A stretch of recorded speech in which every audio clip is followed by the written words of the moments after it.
আকাশবাণী খবর পড়ছি সুদীপ বসু। এখনকার বিশেষ বিশেষ খবর হলো, নতুন দিল্লিতে ইন্ডিয়া এআই ইম্প্যাক্ট সামিটে যোগদানকারী বিভিন্ন দেশের নেতৃবৃন্দের সঙ্গে প্রধানমন্ত্রী নরেন্দ্র মোদী দ্বিপাক্ষিক বৈঠক করেছেন।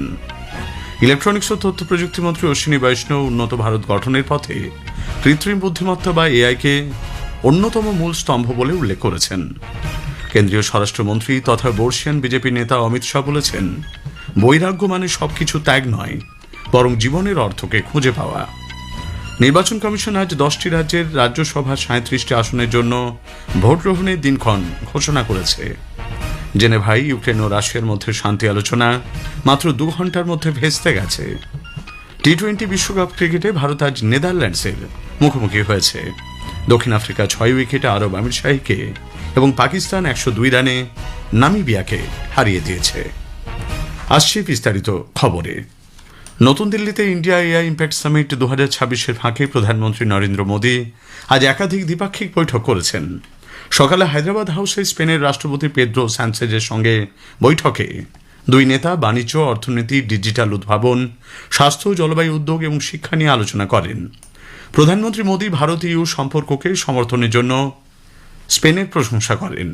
2026 সালকে ভারত স্পেন সংস্কৃতি, পর্যটন এবং এআই বর্ষ হিসেবে উদযাপনের পরিকল্পনাও ঘোষণা করা হয়েছে।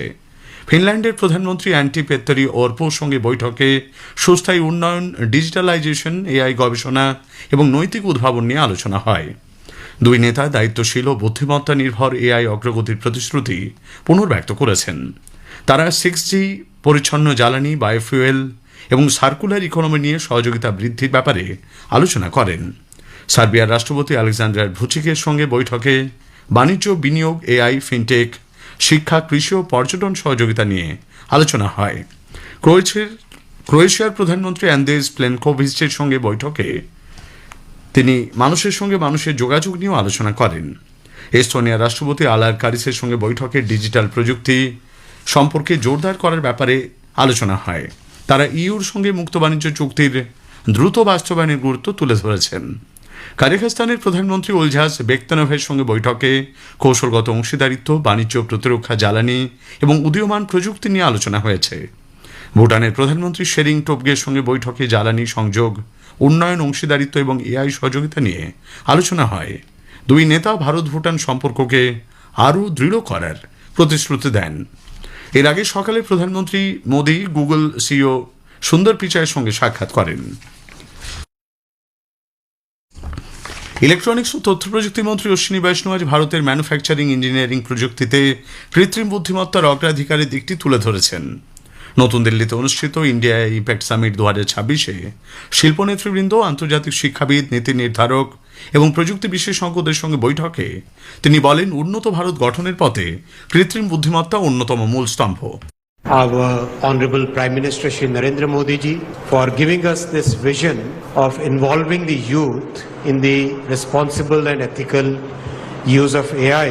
It is his vision that inspired us to reach out to the colleges, speak to the faculty members, speak with the students and request them to take this pledge of using AI as a tool good for society, as a technology which helps us improve our lives and make sure that the use is ethical and good.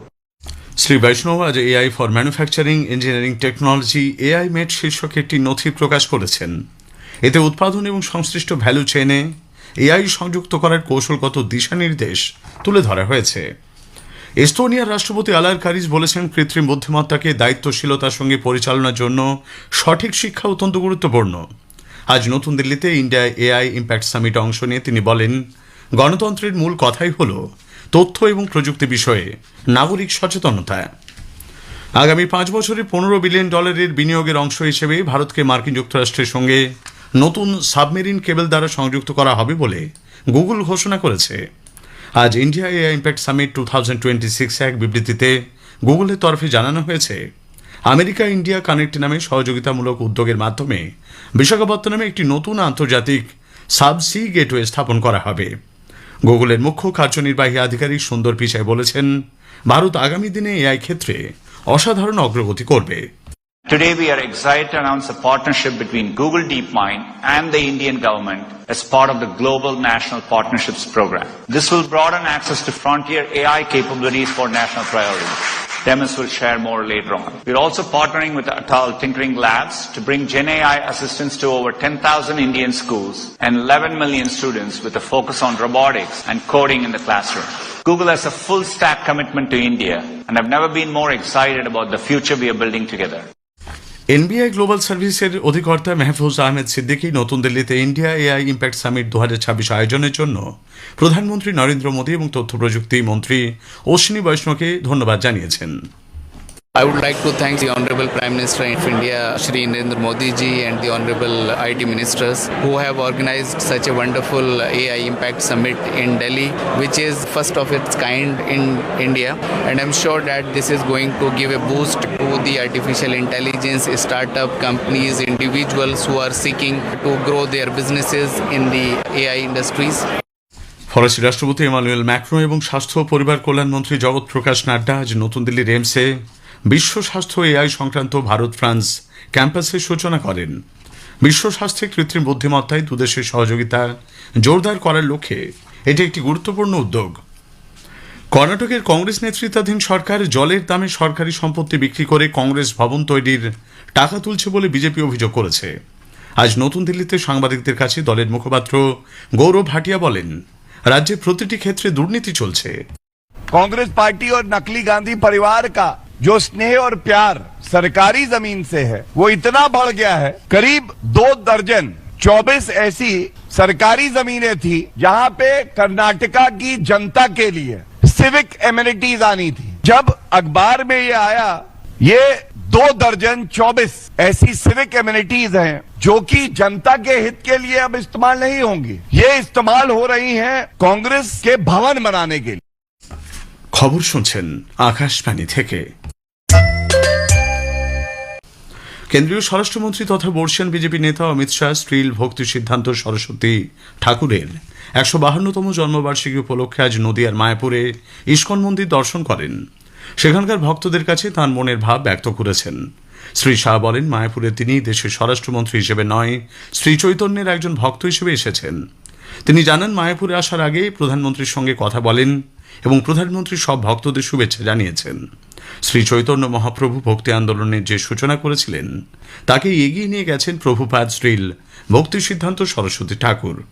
ISKCON आंदोलन को पूरे विश्व में फैला हुआ देख रहे हैं तो भक्ति वेदांत प्रभुपाद जी और उनके प्रेरणा स्रोत भक्ति सिद्धांत प्रभुपाद जी, ये दोनों के जीवन का ही सारा कर्म फल है कि आज इस्कॉन पूरी दुनिया में फैलकर सनातन धर्म की ध्वजा को पूरी दुनिया में पहुंचा रहा है।